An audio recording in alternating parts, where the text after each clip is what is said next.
এই ছবিটা শুধু একটা ছবি নয়, এটা আমাদের জীবনের একটা বাস্তব চিত্র। এখানে দেখছো একটা মানুষ ঝুলে আছে।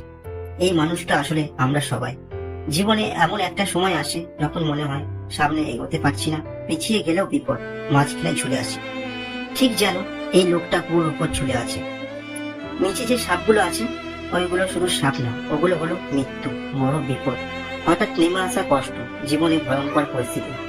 মানে নিচে নামলেই শেষ, ফিরে যাওয়ার রাস্তা নেই। সে যে ডালটা ধরে আছে ওই ডালটাই তার শেষ ভরসা। যেমন জীবন আপনা আঁকড়ে ধরে আছে। একটা চাকরি, একটা সম্পর্ক, একটা আশা, সব ভেঙে গেলেও এইটুকুই ধরে রাখি। ডালের উপর দুটো ইঁদুর, খেয়াল করো, একটা কালো একটা সাদা। এই দুটো ইঁদুর হলো দিন আর রাত, সময়ের চলা। ওরা চুপচাপ ডালটা কাটছে, মানে সময় থামে না, দিন যায় রাত যায়, আমাদের সমস্যার সময় কমে আসে।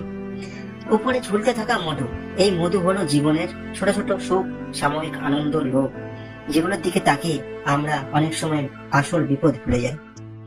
আর লোকটার কাঁধে যে বাচ্চাটা আছে, এই বাচ্চাটা তার আসল শক্তি। ওটা হতে পারে তার পরিবার, তার দায়িত্ব, তার ভবিষ্যৎ। এর জন্য সে পড়ে যায় না। এই ছবিটা আমাদের খুব সহজ ভাষা বলে, জীবন কখনো সহজ না, সময় কাউকে ছাড়ে না, বিপদ নিচে অপেক্ষা করে, তবু মানুষ দায়িত্বে থাকলে হাল ছাড়ে না।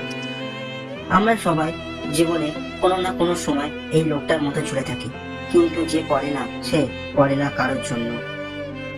জীবন যখন ঝুলে থাকে তখন দায়িত্ব মানুষকে ধরে রাখে।